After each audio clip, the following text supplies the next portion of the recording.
Hi, everybody. Welcome to a special Solve This Murder bonus. It's not special, maybe is too much. This is explicitly not a Solve This Murder. This is not a real episode of Solve This Murder. It's not a real mystery. The next mystery has been written. It has been playtested. It is ready to go. But due to some travel commitments and other things, we won't be able to record it until probably mid-late November. Yeah, we'd have been able to start it, but we wouldn't have been unsure if we could finish it, and you can't do a big gap between recordings of this, otherwise you forget everything. You've seen how it is. We already forget our character voices all the time as it is. So I'm very excited for the next one. I've written it. I really like it. I think it'll possibly be very, very long and interesting and winding and twisting, but maybe not. Maybe Dani will solve it in one day. That's always the risk. In one session. In 1 minute. So, as I do, I was looking around for some inspiration for some Agatha Christie's that could maybe do as some other interim stories if there was a chance before this one. And last week, the one that I read was The Clocks. And a Poirot, right? Yes, this is a Poirot. He is very minimal in his appearance in this one, as he is in some of them. Every time I read one of these now, I'm thinking, hey, I know that Bill doesn't know this one. Is it appropriate for him to do? Whose sort of character perspective would we take this one from? And very early on in this mystery, I rejected the book. Yeah, you basically said, we could never do The Clocks. It would not work for our show. You cannot adapt The Clocks. And I don't know why. Oh, I told you why. I don't listen to Dani. The reason that I said this was, in large part, there are a couple of reasons, but one primary part. The characters are morons. Oh, that's right. That's right. No, you told me basically I would solve it by asking the right question straight away, or noticing the right thing straight away. Yes. And the whole book is built on not asking an incredibly obvious question and then getting confused about it. Yes. Okay. So you still suggested though that we talk about The Clocks because this has broken your brain apparently. That it's interesting, yes. This is a book review more than anything else. Let's talk about The Clocks. And I would like you can pose your questions as you go and what your thoughts would be. For people who are about to play along, come and talk about The Clocks with us. But yes, the next major one will be coming. Ideally, we'll record it sort of mid-late November, get it all edited and out. I think it should be Christmas out treat in December. First part for normal listeners. We'll get it week by week from December through till however long. January. Maybe even February. Maybe even March. Maybe not. And everyone else will get it in its completed form. This is also the challenging part, is that you have to get the entire thing edited before one episode comes out. They can take a while. Have them come out once. The whole thing has to be done so I can release them for the Patreon donors to get the full mystery from week one. But we'll get there. So that's the plan. And in the meantime, let's talk about The Clocks. Dani, how does it start? Well, do you know anything about this book? Anything at all? There are clocks. Great. So we start with... Are there? There are clocks, yes. Okay, cool. We start with a prologue. The setting of this prologue is at the Cavendish Secretarial and Typewriting Bureau. Ooh, I love it. So it's just a place where a handful of women work typing up books and other things like that. And they can get hired out for stenography services and things like that. So often people who don't know how to type will hire them. Yeah. And they'll do personal work for them. So it's just after the lunch break was supposed to have finished. The owner of it, Ms. Martindale, she's tapping her watch going, Sheila's 6 minutes late. I think Sheila's dead. No, Sheila does come back in. Oh, I was wrong. There are only two important girls who work here. One of them is Sheila, who is, you might call her our main girl. She's the pretty 20-year-old. Sure. I think she was 20. Doesn't matter. She's the pretty young thing. Great. And there is Edna, the sad, kind of ditzy, dumb one who's broken her shoe, and she just sort of bumbles around. She's the one who everyone says, she doesn't quite get anything, does she, that Edna? Sorry, you said that like it was a relatable idea. Like, there's the young... It's relatable for mystery books. I know, but just this thing of like, there's the young hot one, and of course, the old one who's broken their shoe. It's not old. I didn't say old. You said old, haggard, no shoes. Just the idea that she's She's the one who's broken her shoe. Well, okay. There's apparently a handful of other girls work there. I think there's a Janet and a Maureen and things, but they do not matter. They do not feature. Okay. So Sheila finally comes back from her lunch break. Wasn't Sheila? Who's Shoebreaker? Edna. Edna. Oh, that's why I thought she was old. Her name's Edna. But she's just from the old times. Okay. So Miss Martindale, when Sheila finally comes running back in, says, "Go, it's about time. We got a call from Miss Pebmarsh, who specifically called for you this afternoon, 3 p.m. Go to her house and do some typing work for her. She said that you've done good work for her before." Okay. Sheila goes, "I have no idea who that is." Ooh. I think I would assume someone who's changed their name. If I got a call, say this woman says you worked for her before, back in she could have remarried, unmarried, done anything. Women back then changed their names at the drop of a hat. Well, Ms. Martindale says, "Well, here's the address. Is that familiar to you?" And Sheila goes, "Nope." Oh, okay. Don't go, Sheila. This is a trap. I mean, this is their job. It's a trap. How about this part? Ms. Martindale says, "There was also part of the message that said she might not actually be home when you get there, but just go in and let yourself into the sitting room and wait for her." You're being framed for a murder. It starts to get a little bit messed up there, but you're about to be framed for murder, apparently Sheila. This is fine. So Sheila goes. She goes to this house. She does indeed knock on the door. It takes her a little bit to find this house because apparently the nature of this street is very important. Let me just check its name. Scarabella. Wilbraham Crescent. Wilbraham Crescent. 19 Wilbraham Crescent. And apparently it's really important that this crescent is hard to navigate. It seems to be like a street where half of them, like the lower half of the numbers, are on the bottom half of the road. Then the road comes to an end at both ends to be different streets, and then becomes Wilbraham Crescent parallel to the other Wilbraham Crescent for the high numbers. So people who come from the bottom and find all the low number houses can't find the high number houses and vice versa. Okay, sure. So apparently really important that the street's layout is like this. Sheila goes into this house. She goes into the sitting room. There are clocks all over the place. There are like 6 clocks. Whoa. 2 of them say 3 p.m. and like cuckooing at her and things like that. Okay. 4 of them say 4:13. Huh. And then she stumbles over a dead body. They're an hour and 13 minutes ahead. There is just a man, dead body. She reaches down. She notices now that when she reaches down to touch him that he's got blood on his front. This is a man. He has been stabbed, it seems. Sure. Then, moments later, while she's in shock, Miss Pebmarsh comes in. Miss Pebmarsh is an older blind lady. How are her shoes? No idea. Flat. Right. So, yeah, Miss Pebmarsh comes in, and Sheila just basically starts screaming, "Oh my God, you're going to step on a body," and runs out of the house. Oh no. Well, okay, sure. Wait, just runs away? She literally runs out of the house screaming. All right. I don't know if that's helpful in this situation.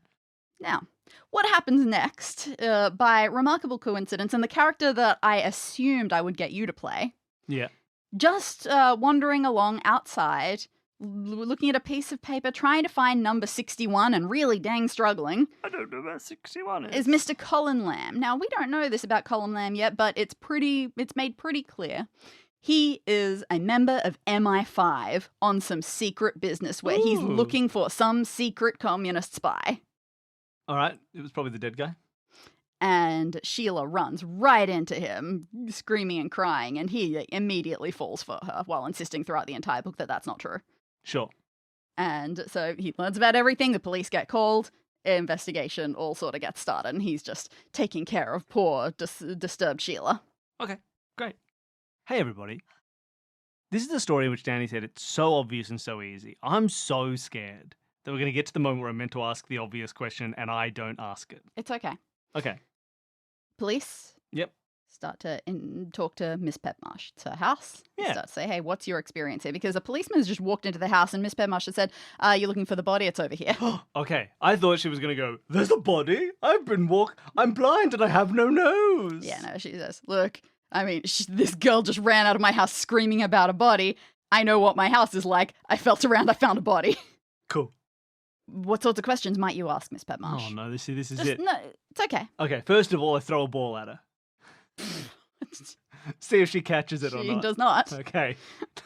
She's really blind, everybody. She is definitely really blind. She's also, look her up in the system, she's pretty well known. She used to be a teacher, but when she started going blind, she basically made a full institute of Braille teaching in the town. She's super, well-known figure. Okay, here are some questions I ask. Mhm. Who's this dead guy? She does her best to identify him. She can. She goes, I am quite sure. I have no idea who this is. Okay, cool. Why did you hire a typist today? Sorry, why did you hire a typist today? I have no idea what you're talking about. Ah, cool. Someone hired a typist in your name. It was not me. Okay, fun. I wonder who could have done that. Can you trace back these requests? Look, this is definitely my first question. Should you be able to trace a phone call? Now, I don't know what the technology is like, so I am relying on the fact that later in this story... They do? Well, there are two moments. One where a policeman says, we were tracking a person, but they didn't go to the phone box that we expected them to go to. Damn. So I assume that meant that they might only be able to do it live or something. I don't know, but sure, go on. Then there was another moment with another person where a woman had apparently said that they went out to use the local phone box because something was wrong with their own phone. And the policeman says, well, we called the phone company, and apparently that's not true. Okay, cool. So phone shenanigans and research is clearly quite important. If I was the police, I'd probably be finding out who placed the call. You'd think so, wouldn't you? That brought a random woman into the room with the dead body. If you do that, you have solved the mystery. Okay, great. Fantastic. So I cracked the case. You have cracked the case. I've done it, everybody. I've traced the call. You just have nothing more than the police already know at this point, and yet... What if you can find out what phone a particular phone called, but you can't find out what phone a particular call came from? So because they don't know already the phone that made the call, they can't find out by just knowing that it called a particular number at a certain time. But you don't think that you can do the reverse and maybe you can't do the reverse. That's why we know you didn't use that phone, or we know you didn't go to that phone booth. Or we wish he would gone to this phone booth, because that's all about sending a call. But if you've got another phone and you received a call from somewhere, there's no way of finding out who you received it from. The records don't work that way. Let's give them the benefit of the doubt. Let's assume that's true. I find it highly unlikely. So the cops say, we can't figure it out, Mr. Bartleby. That's my name for this investigation, because I forgot. Lamb, Colin. Was it Colin or Colum? Colin. Okay, Colin Lamb. A normal name. Column's a name. Oh, you mean like Colm? Yeah. Right, I see. Colum. Adding an extra syllable in there, really. Right, well, this guy's name is Colin, so it doesn't matter. Do you have any other questions for Miss Pedmarsh? Sure. What's up with the 413? I have no idea what you're talking about. Oh, some of your clocks are the wrong time. What do you mean I have 2 clocks. Oh, there are a lot of clocks in this house. I have no idea what you're talking about. Give them to her to feel. She does not recognize any of these clocks. Where the hell did these clocks come from? Who brought all these clocks? Okay, the ones that she owns, are they the ones at the correct time? Yes. So someone came in here, some man that we don't know who the man is. That is correct. He rocked up, brought 4 clocks, Yep. all with the incorrect time, Yep. and then he died. This is correct, it seems. What a strange mystery. Yeah, it seems exciting, doesn't it? Seems like there's going to be a real thriller on our hands here. The clock killer. It's a serial killer who leaves clocks at all of his victims' clock houses. So at some point, the police leave. They say they're going to get those clocks collected for evidence. So they send an evidence dude in, says, all right, so leave these 2 clocks and take all the rest. Unfortunately, that wasn't a very good manner, because one of the clocks somewhere along the line ends up missing. A very small one that had the name Rosemary written on it. Who's Rosemary? Well, that would certainly help, wouldn't it? If we can know that. Luckily, the police actually figured that out pretty quickly. Ooh, fun. Trying to figure out whether the police are smart or dumb in this story is it's not so much... Look, they're not dumb. I think they might be liars at every stage of the investigation. So what they end up doing here in the process, first of all, they want to conduct some interviews around things. Like they say, well, obviously Sheila's a pretty likely suspect, right? No. Well, that's what Colin says. He says, "That's absurd. Look at her. She's so distraught." I mean, look, and she is here with a dead they body. say 9 times out of 10, the person who found the body is the one who made the body. It's just weird that she got that call. So they go to visit. She lives with her aunt who raised her. Wait, Mhm. hold on a 2nd. Mhm. Sheila was out when that call came in Yeah. and then turned up? Oh, yeah. So she could have just called from anywhere to say, I'm looking. But then why would she have Certainly. disagreed with that? No, that can't be right. Because why would she make a call saying, I'm Mrs. Pendle and I'd like Sheila to turn up. I know her. And then walk in to the office and say, any messages for me? I am Miss Pemble called and she said, you know her? Nope, never heard of her. That's a weird bit to do, but she still could have. Just feels really odd to set up a thing and then deny it immediately. Sure, it does, but you can see why the police would raise their eyebrows at it. Yeah, I'll keep them raised with them. So they just want to know a little bit more about Sheila as a person, because she's Sure. a bit of a mystery. She was adopted by this aunt, and that's I mean, look, like even all we if know she about didn't her. do it, why was she called specifically? Yeah, exactly. It'd be great. Does she have any enemies? Stuff like that. Totally reasonable. Was she born at 413? Now, while the police are going and doing that, one of the policemen, as he's going to this aunt's house, passes by a girl in the street, and he sort of recognizes her from some of his other Okay. questions, but he can't remember why. Turns out it was Edna. Oh, After Shoe Girl. he'd done all the questioning and stuff at the office, and he didn't remember who she was, but she was leaving that house. The Pempleton house? No, the aunt's house. Which one's the Sheila's aunt. Sheila's aunt. The police are just Okay. going to ask some Sure. questions to Sheila's aunt right Oh, now. gosh. All right. And while they're at Sheila's house, they happen to see some mail for Sheila that says R.S. Webb. This is RS Webb? Her real name is Rosemary. She just has never gone by it. Oh, okay. Rosemary Sheila Webb. Yes. Okay. Why is that relevant? Oh, Rosemary the clock. That was missing. Yeah. Yes. Turns out, oh my god, it was her clock. She saw it at the crime scene and snatched it in a panic. Why would her clock have gotten there? Yes. Well, That's really... And it was a 413 clock? it was a 413 clock. She claims she lost it at some point when she'd taken it out for repairs and just gotten No, lost. arrest her. Put her in jail right now. This is too much. That's one layer too much. Put her in jail. Figure it out from jail. This is crazy. She's a killer. But that seems to be about all they get. They don't really get much from the office, except what the details that you've already heard. So what do you think they do to investigate next? There are a couple of possible things that could be done. What do your instincts tell you? Okay. So far, I've got an old blind woman who doesn't know the body or why there are 4 more clocks. I've got 3 out of those 4 clocks that were all set to 413. The additional 413 clock said Rosemary on it and turned out to belong to the person who had the fake call that took her to this house. This is correct. My investigation's done. I arrest the young girl. Makes sense. Do I go talk to Edna, who we saw leaving the house? You're welcome to. You totally don't recognize her again ever, so that's not going to happen. Ah, dang. In fact, after the inquest and everything, Edna has been very troubled, and she ends up, saying things like, oh, maybe I should talk to the police. Should I? Hey, I've got this detail. I just wonder if I should tell them that. And then, yeah, no, you should. sorry. No, what? The No. time. No, I'm trying, but the timing's just never working out. The police are always busy. That policeman who's in charge of the investigation. Oh, he's over there in a conversation. Better not. So she dies. Oh, Edna! In fact, she gets strangled in a telephone box on Wilbraham Crescent. This is quite some time later. We're jumping around in the timeline a bit Sure. here. Like, there was loads of interviewing of randos in the middle. Sure. So the 3 things that we could talk about here is, well, now we've got this 4th thing, murder of Edna. Why'd that happen? Who's the guy? Who is the victim? Who's the guy? Did Definitely he have a wallet? significant. We'll go into that for sure. In fact, let's talk about that. No. The only thing that he has, even the tags off his clothes have been taken off. Sure. But what he does have is a card that says, like, R.H. Curry, something, such and such insurance agency. Okay, let's go there. On Dover Street. It doesn't exist. He doesn't exist. It doesn't exist. The street doesn't exist. Okay, he sounds like he's a spy.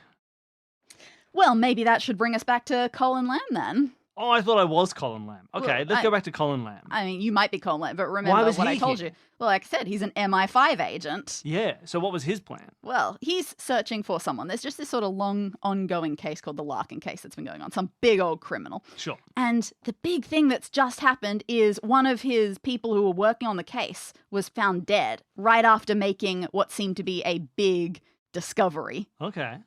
And so what Colin Lamb is doing is he has been scouring the country looking for things related to the one clue left on his friend's body. A clock that said 4:13. It was the number 61, an M, and a crescent moon. So he's been looking. Oh, for 61. Oh, he started M out crescent. looking for literally anything that had a logo with a crescent shape on it, anything vaguely astrological, and has now moved on to let's look at all crescents in the country. Okay, well, can we go to And 61 it M just so crescent? happened. Oh, you certainly can. But first of all, we get to see the piece of paper that he's working from. Oh, okay, so it doesn't say 61 M crescent. I would like you to tell me, what does this say, Billy? Hotel Barrington, Berners Street, London. Well, I mean, that's the piece of paper in the top he didn't corner. notice that. No. Yeah, that's just, it was a ripped piece of paper. Now, It says W19. oh, you mean 19 Wilbraham Crescent where this murder took place? Oh, come on. Now, I will say, what page of the book is this? This is page 76. Do you want to know when he figures this out? Oh, no. The epilogue. The very epilogue. end of the book. It's so... Sorry, everyone. It says 61 M with a crescent to the right. But if you flip it upside down, it says W19 with the crescent on the left. There is no chance that that is not a W. But also... It is clearly a W. But also... Who would draw a moon instead of just writing the word crescent? Maybe it's a really big C. So they started to write crescent and they ran out of big ass C. And then they ran out of space. So you that's have still- already... okay, I solved the mystery. Yeah, you have got a couple of things. Now, note also, he says, so I'm looking, based on the profile of these criminals that we're looking for, they do indeed say, well, who lives at 61 in this street? A bit of a shunky builder. And he said, no, that doesn't fit the profile. The person that I want is an upstanding member of society. Some kind of blind lady Who runs with a many well-regarded clocks. school. But where can I Again, find such a person? By end of the book, he realizes this. So she's a bad guy. She's a communist spy, essentially, Okay, but great. she's also herself. Yep. It's just those are the sorts of people that make good spies. Yeah. Doesn't matter. Okay. Does it matter at all for the mystery? God knows. Oh, okay, cool. It doesn't have anything to do. Does it even have anything to do with the mystery? So now so instead of being an innocent old blind woman, she's an innocent old communist spy. Yep. The man is still dead for no reason. Also turns out that she was Sheila's birth mother. Doesn't matter. But she didn't even call Sheila. No, I didn't even know Sheila didn't have a mother. doesn't matter. All right, doesn't matter? Nope. Doesn't matter. Moving on. Okay. These are side mysteries for bonus points. So, the other two things that You've are going solved the on. murder. Now answer me these extra questions. Who was the communist spy? Where was Sheila's birth mother? It only matters because right at the end, Colin Webb says, well, I want to marry that Sheila one day, so you might be my mother-in-law, so I'll give you one chance to escape. And she says no. You're gonna have to arrest me. So great, you've solved the communist part of the book. There are somehow multiple other communist and very tiny subplots going on in here. Cool. At one point, Colin goes to another country. We don't see any of that. It lasts for all of a couple of days in the book, but he just does some more MI5 business on the other side of the Iron Curtain. Why not? So where were we into the mystery? well, Edna's The dead still guy. dead, but she had something interesting to that's say. right, Edna. The lack of clarity about this number 19W note means that they do indeed go and visit all the neighbours. Plus, you never know. Maybe they've seen something. Yeah. And they start... Well, yes, you should ask the neighbours in general. And they start putting out big, flyers and things of, do you recognise this dead guy? Sure. And they get an overflowing of messages. That's of, my uncle. my husband ran out on me 20 years ago. I'm sure that's him. That sort of thing. I saw a raccoon in my garbage, but it could have been him. They make a specific note to say, not many sisters saying that he's their brother. Is that weird? Do sisters not care as much? They also make a lot of points about the fact that this guy's surname is Curry and how weird a surname that is, which is funny because it can name like 3 separate celebrities with the surname Curry in Australia. Tim Curry, Stephen Curry, the Steph basketballer Curry. Steph Curry. Yeah, it's not a problem. There's a lot of curries. Yeah, but apparently back then they all make lots of Indian food jokes. Oh, weird. Yeah, it's quite something. Okay, I can just give you some of these neighbours and the sorts of testimony. Give me some neighbours. There is not much in the way of testimony that they're helpful. So, yeah, next door there's James and Edith, who don't seem to have much going for them. They don't contribute. On the other side, there is a cat lady. Lots of cats. Also, somehow didn't see anything, even though she's over there. Any of your cats go missing, lady?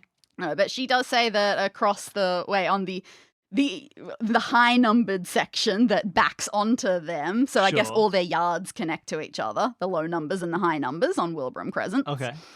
She says they've got some ragtag boys who like to harass the cats. Sure.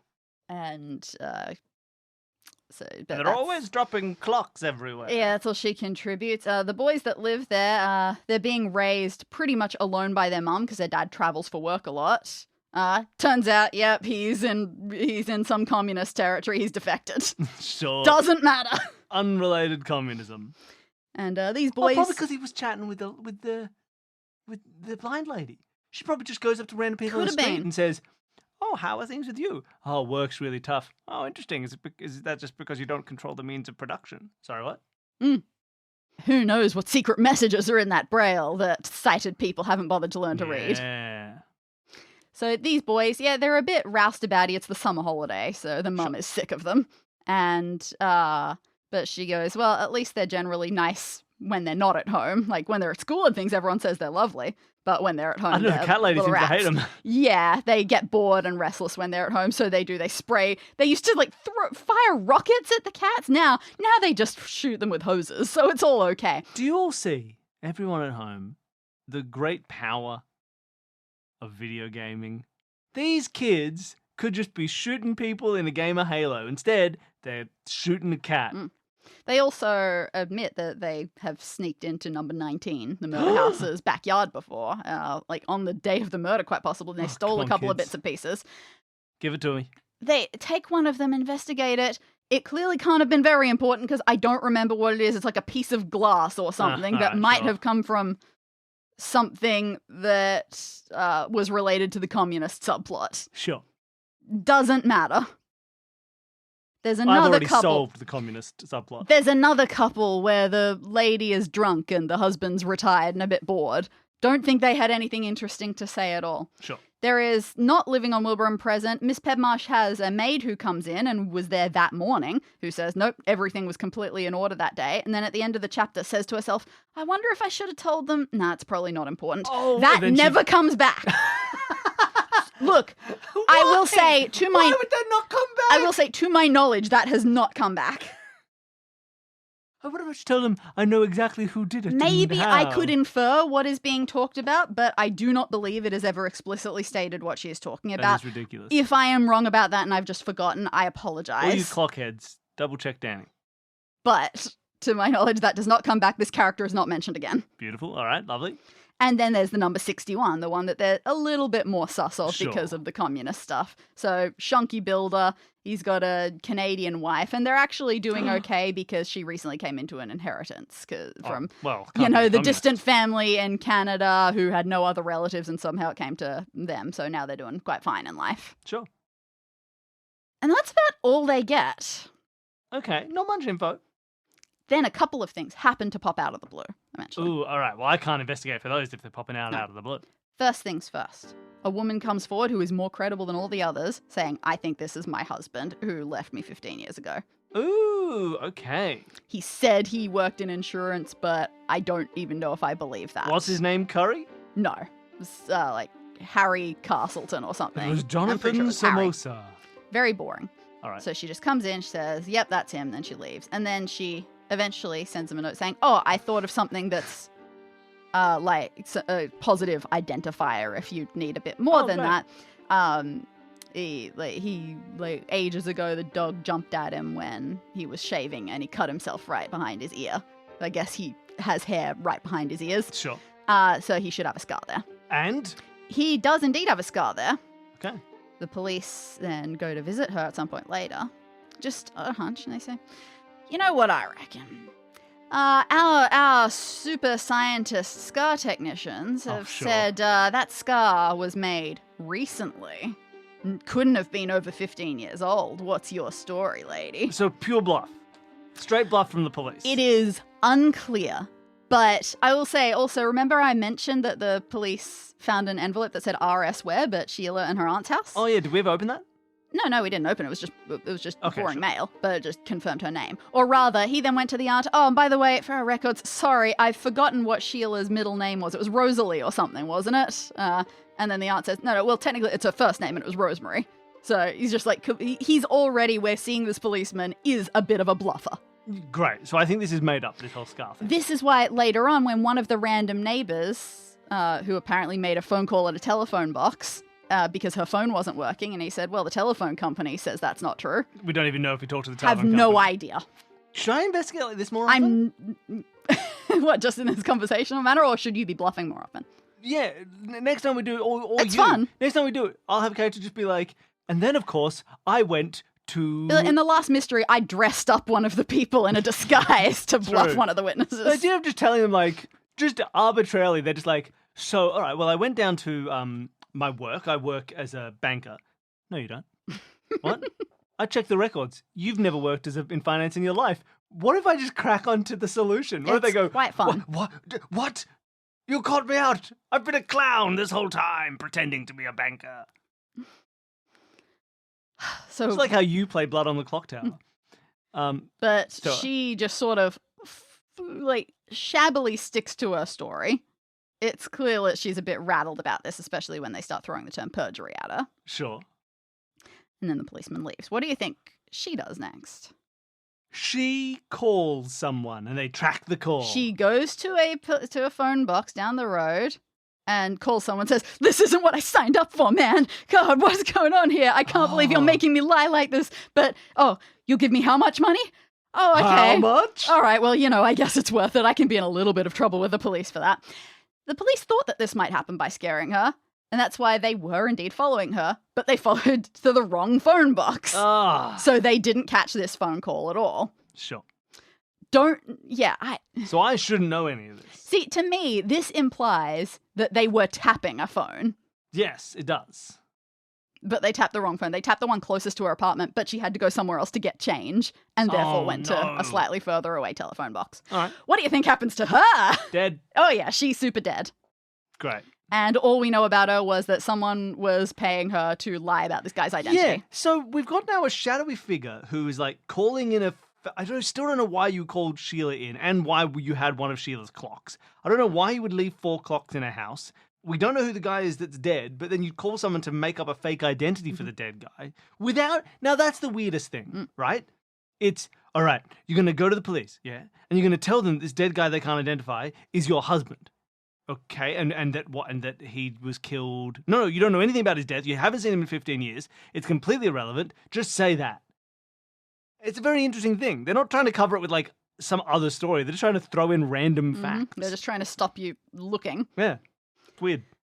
Because knowing that he was married 15 years ago does not stop you investigating who killed him and why. Certainly not. Just who he is. So his identity must be very important.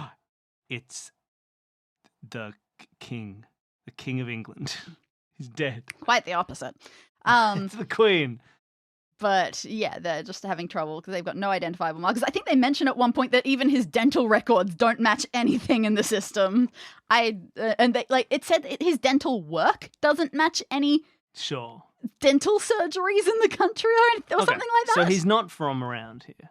We still also have the mystery about Edna. Like, she went back to the street for some reason that the murder happened on.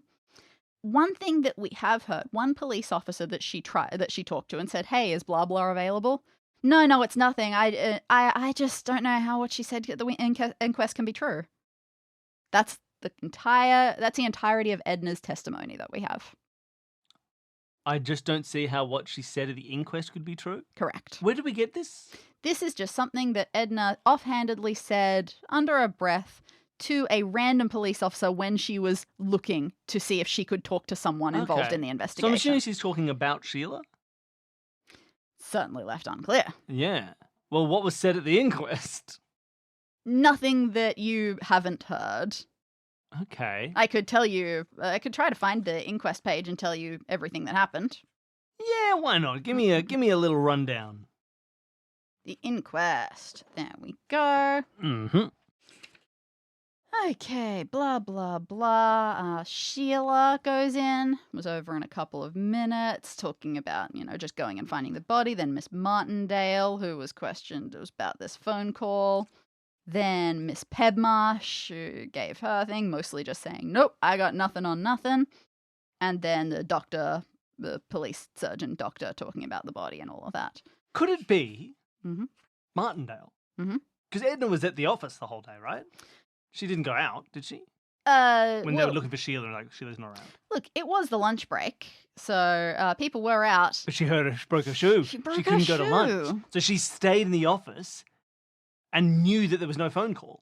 So the phone call was made up. This is my point. You're absolutely right. Yeah, You've nailed it. I'm smart. So I know how to hence the investigate. phone records thing. Maybe a phone couldn't tell But where there it was had come no from. call There at was all? no phone Okay, call. well, look at the Surely records. one could find that out, You right? could do that. You would look and be like, you never got a phone call. Yeah.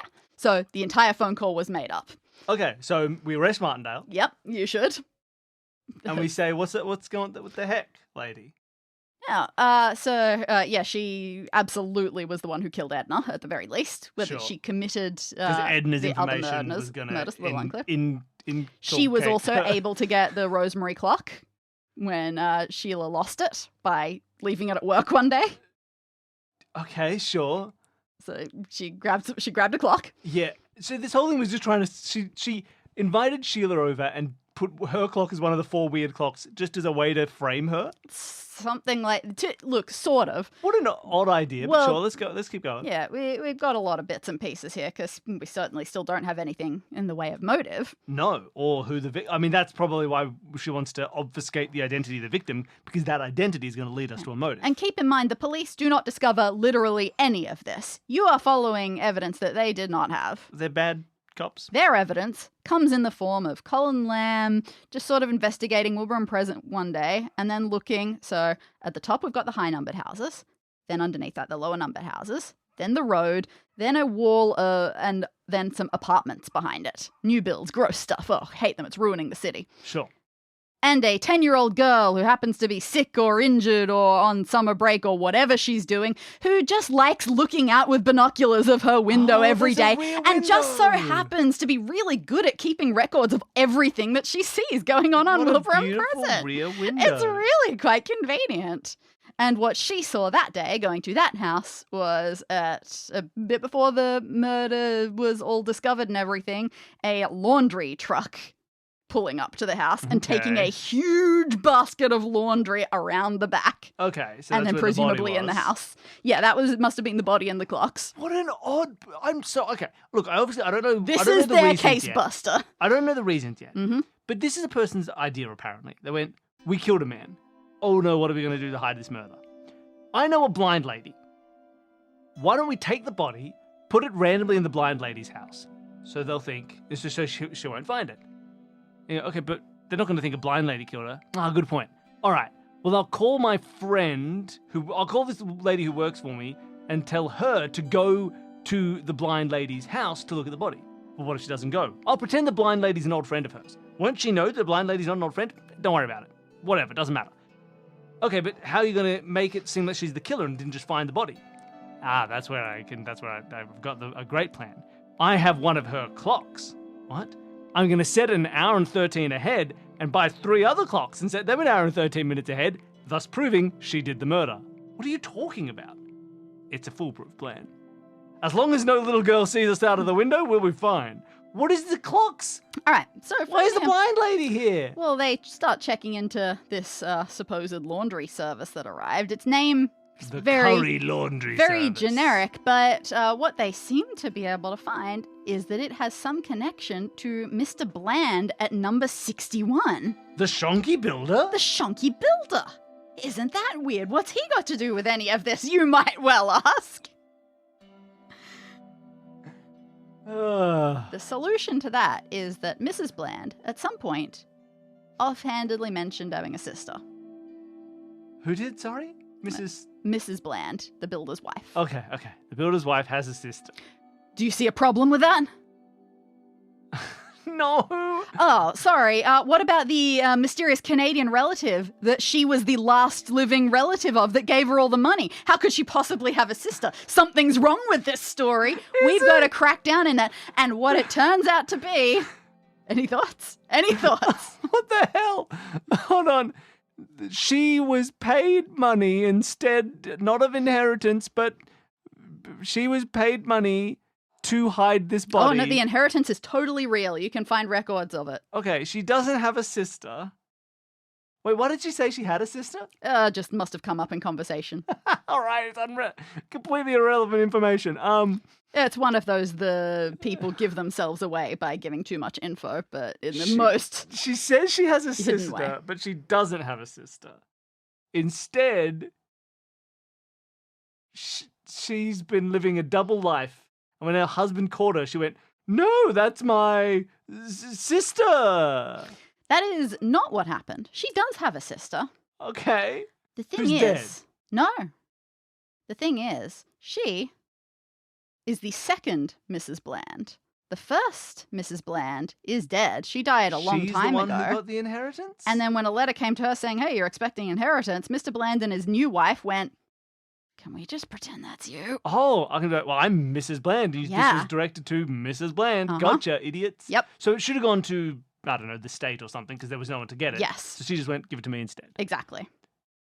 Okay. At this point, apparently, somehow, you can research, but have missed this until now, her sister is Miss Martindale.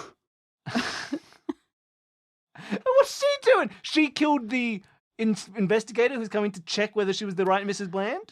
No, this, it wasn't an investigator, but you are right. It was Mr. still as of yet unknown Canadian man who must have been related to it somehow. We had to be not a foreign 'cause relative, his but teeth didn't.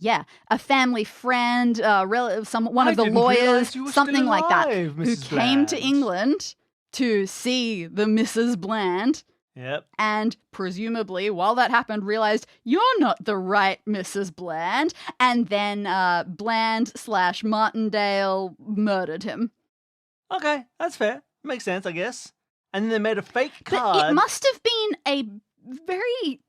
this must have been very premeditated for any of this to happen. Like, they must have known that he was coming, planned the murder, planned the laundry truck to get him into Miss Pedmarsh's house, who, to be fair, she does take regular breaks. Her timetable would have been very well known, so they would know that her house was empty and unlocked at that point. So what was up with the clocks? Oh, boy. They're just a question Well, confused people. This is where Poirot comes in. Poirot, for this book, he doesn't do any investigating. This is one of his sit down and appear in 2 chapters. Sure, he just Not rocks up at once. the end to be like, the clocks, And mon you ami." know how he usually has something he talks about, like he talks about his vegetable garden and things like that? Well, in this one, his current little obsession, he's reading other people's crime novels. And so Sure. he just spends half of the book, presumably a lot of them fictional, I assume, just talking about the goods and bads of their work. It's highly irrelevant. Yep. Until we find out. But what does happen here with these clocks? Well, you take The red herring. this famous author who writes elaborate crime novels. In one of his, as of yet unpublished manuscripts, there is a clock-based puzzle where it gives you a safe combination in it. So? Well, Miss Martindale is the typist for those books. So? She's read the manuscript and she lifted the idea from a book because it seemed complicated. And it seemed like it would make the murder more mysterious and hard to solve. You want the murder to be less mysterious so people don't try and solve it. And that's the clocks. It's really dumb. Not necessarily the best, Poirot, I would say. Yeah, I read the Wikipedia page and read the reception for it. It was lukewarm. Especially regarding the mystery of the clocks. Yeah. So, how quickly... She didn't even really try and frame this person. She just vaguely threw people at it and went, they'll just give up. I don't know why she went with Sheila either. She didn't No, seem to there's have not, anything like, particularly and why did you against try her. and get... Oh, because Sheila once stole my cake at lunch. She just wanted it to be mysterious. I brought a cake in for lunch and I was going to share it with everybody and then Sheila ate the whole thing. I gotta kill her. So yeah. Why lie? Why say, Miss Pembleton requested you because of how much good work you'd done before her before? And she went, I've never met her before. Why not just not say that? Because it's a mystery. Why not be like, she wanted it to be mysterious. It's like, you've got a job out there. And why frame a blind woman and a typist at the same time? I don't know. I also don't know why the communist thing was the same house, like why it was all interrelated. Yeah, why? If the Shonky Builder wasn't related, why was he so related? They're very lucky. Why was Colin Lamb even there? He just happened to be there. It's really strange, everybody. That's a weird one. How long do you think it would have taken you to solve this, honestly? Like, I would have got a part 2. It's just absurd. You would have gone straight for the phone calls, as you did. You know what? It would have taken me forever. Mm-hmm. Well, okay, I would have gone to the phone calls and solved it straight away. But then I would have found out about the 16 Crescent, and I would have assumed it was relevant anyway. And then I would have found out, nope, just a weird coincidence where she's also a communist. You know, just one little silly fun fact, completely unrelated to the mystery. So because Colin Lamb is MI5, the police know this, but he can't tell anyone else this, really. So sometimes he pretends to be a police officer with them. And sometimes his cover while he is on this job right now is that he is a marine biologist. Which, look, why? Okay, so first of all, he did take a course on it in Cambridge, so he knows a bit about it. So it's just wish fulfillment. Well, a little bit, but no, it's because apparently it is a topic of conversation that shuts everyone down in boredom.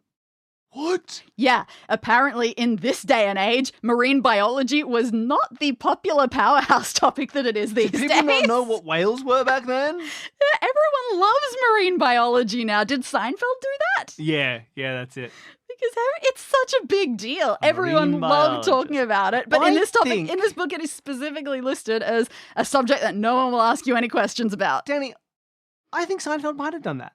Because I feel like in Seinfeld, when he's like, you know, I just want to be a marine biologist, and pretends it, I think he gets a look like, what the hell are you talking about? I just think that's because it's George. It does not seem like he's got a scientific bone in his body. Why marine biology? That's so boring. No one likes that. No one wants to talk about it. And now... Because, I mean, architect is clearly the one that he actually wants. Architect, importer-exporter. All right, well... So I just wanted to go through this with you because of the sheer amount of rejection of this book that I did while reading it as an appropriate one for our show. Like, no, this is terrible. We can't do this. It fell apart at every turn. The mystery is none of the clues are real, and one of the fake clues is the biggest clue because it leads you to the house full of all the culprits. And that the ways that the police actually solve it is just complete coincidence out of the blue. A girl says, I saw a laundry that truck. Stupid 10-year-old. People do put that in. I mean, that was in The Residence as well. At least the kid wasn't as helpful in that one. But yeah, people do like putting that in, and I hate it. Yeah, because it is just But I really hated it in this one where the kid had an eidetic memory for it. Yeah. It's like, no, it's not how it should work.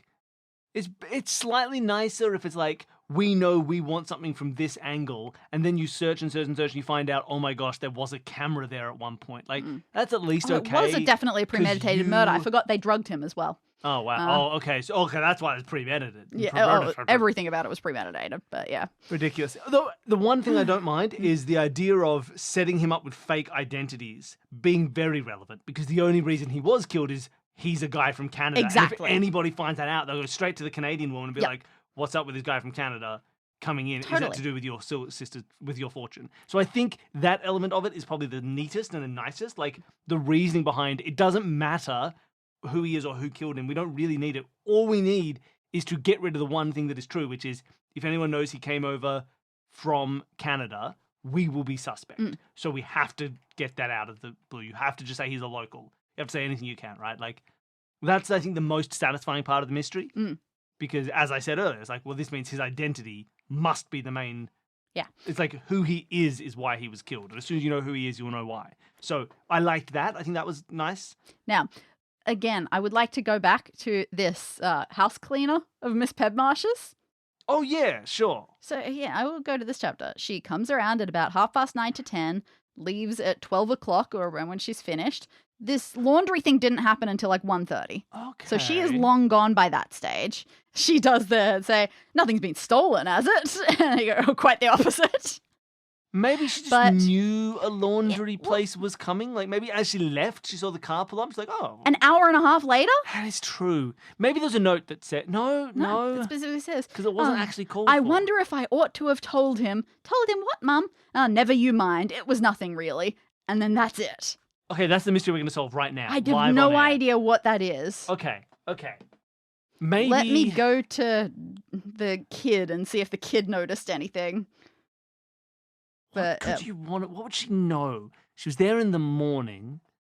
Maybe I should have told them that I killed him. That she's a communist. Yep. Maybe it's about the communism. Maybe she knows. What if I should have told them the old lady's a nothing. communist? And no, the girl doesn't have anything to say except, oh, a murder happened. Oh, a girl ran out of the house screaming and ran into a man. Looks like you, sir. I have a memory for that sort of thing. No, she writes everything down because she and her cousin just happen to like write down number plates and things like that. So, yeah, that's why she's so good at keeping records. Sure. No, there And again, is Danny? nothing. The same lack of video games that meant those kids hurt the cat is what had this kid develop the hobby of writing down license plates on cars. So actually, lack of video games is to thank for the solution to this murder. Well, yeah, I have no clue whatsoever. What could the laundry lady have been asking? Or have been thinking about? I don't. Maybe she knows that Miss Pedmarsh is a communist. I think it's that. I think you're right. I think she knows that's she's a all I communist. got. Maybe Should I she have told knows. them that she's a communist? Maybe it's to do with that. Could be. I think that's it. All right, well, there you go. That was fun. So thank you, everybody. This is a little stopgap piece of fun. The next one is ready to go but not recorded, and we won't have a chance to record it for some time. But hey, until then, if you're not an Escape This Podcast fan, why don't you go check out Escape This Podcast, which is our other show, which is always coming out. That doesn't usually have the same gaps that Solve This Murder has. So go and check it out. There's a whole bunch of fun escape rooms for you to listen to. If you haven't listened to that, or if you have you listened to all of our appearances on Lateral yet? I hope so. But thank you, everybody. We'll be back soon with more Solve This Murder. And yeah, I think it'll be a really good one. I'm really looking forward to this next one. Why were they so stupid in this book? I'm mad about it. That's a silly book. Not the best one. Not the best at all. And maybe one point we'll do another Poirot, but a better one. All right. Thank you for listening. Thank you so much, everybody. And we'll see you next time. Thank you. Thanks, Danny. Bye.